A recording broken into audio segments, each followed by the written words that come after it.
សួស្តីបងប្អូនទាំងអស់គ្នាវីដេអូនេះលោកគ្រូនឹងបរៀនអ្នកទាំងអស់គ្នាអំពីចំនួន complex ដែលតកតងទៅនឹងចំនួន complex ទម្រង់ស្វ័យគុណណាបាទឧទាហរណ៍ថា e សេគុណ2025 មែនតើតើតម្លៃវាស្មើនឹងប្រមាណe សេគុណ1098យ៉ាងទៅ1098យ៉ាងទៅ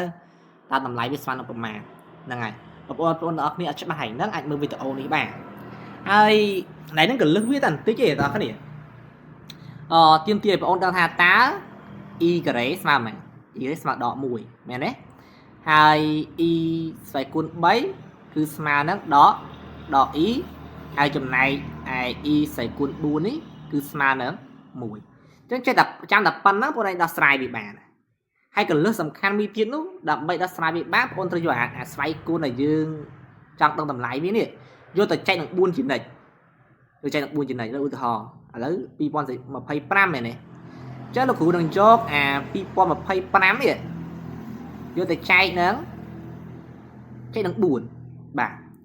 ចែកមកឥឡូវលោកគ្រូកាត់យក2ខ្ទង់យើងដាក់បាន5អញ្ចឹង5 4ដង20អញ្ចឹង20ដល់20សល់0តើបងប្អូនតម្លាក់2ចែក4អត់កើតទេយើងតម្លាក់5មួយទៀតអញ្ចឹងមកតម្លាក់2ខ្ទង់អញ្ចឹងអូនទៅថែម0នេះ1អញ្ចឹង25ចែក4យើងដាក់បានប៉ុន្មានដែរដាក់បាន6មែនទេ6 4ដល់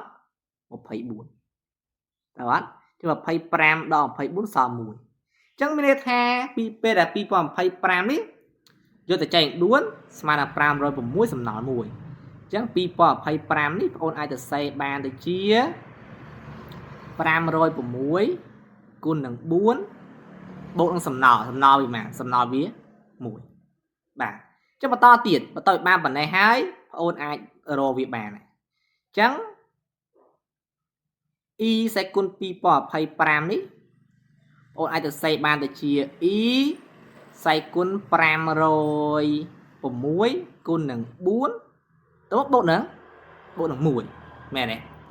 ហើយបងអូនដឹងស្រាប់ហើយថា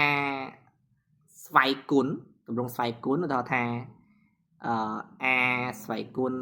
3បូក c អញ្ចឹងទៅយើងអាចទៅសេបានទៅជា a សេគុណ b គុណនឹង a សេគុណ c មែនទេចឹងដូចគ្នាដែរតែនេះលោកគ្រូអាចទៅសេបានទៅជា e ស្វ័យគុណ506គុណនឹង4ហើយនឹងគុណនឹង e ស្វ័យគុណ1ត្រូវទេបាទដោយសារនេះវាជាទម្រង់ស្វ័យគុណទម្រង់បុកស្វ័យគុណវាមែនទេអញ្ចឹងបន្តមកទៀតកន្លែងនេះបងអាចទៅសេបាននេះ e ស្វ័យគុណ506គុណ4នេះបងអាចទៅសេបានទៅជា e ស្វ័យគុណ4ស្វ័យគុណ506អានោះលក្ខណៈស្វ័យគុណណាលក្ខណៈស្វ័យគុណដល់គ្នាអាចទៅសេយ៉ាងបានអញ្ចឹងគុណហ្នឹង e ស្វ័យគុណ1ស្មើនឹង e ហ្នឹងឯងមានអីទៀត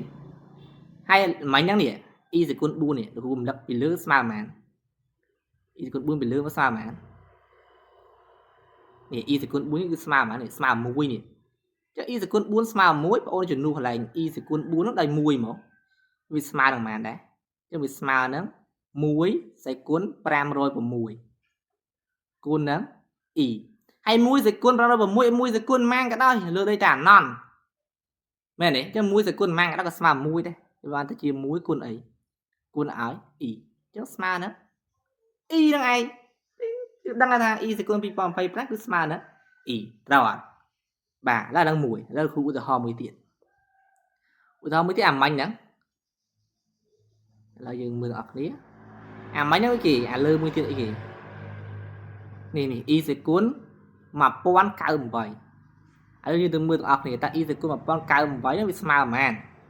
យើងមកបន្តទៀតឥឡូវអា e ស្វ័យគុណ1098នេះតើតម្លៃវាស្មើប៉ុន្មានចាំបងធ្វើដូចគ្នាដែរបងមានអីពិបាកទេបងយកអា1098ហ្នឹងយកទៅចែកនឹង4ទៀតមកបាទយើងកាត់យក2ខ្ទង់យើងដាក់បានប៉ុន្មានដាក់បាន2អញ្ចឹង4 2ដង8 10ដង8សល់2តម្លាក់9មកទៀតយើងដាក់បានប៉ុន្មានដាក់បាន7 7 4ដង28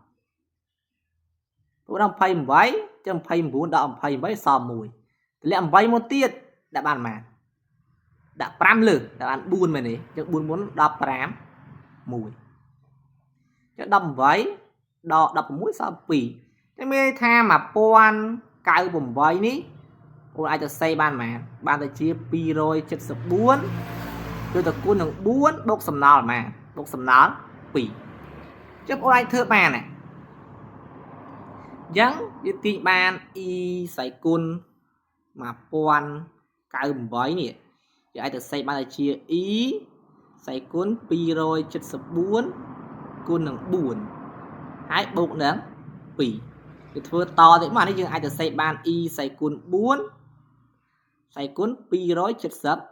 4 hai cuốn nữa y gray giúp đánh đi chẳng màបាទ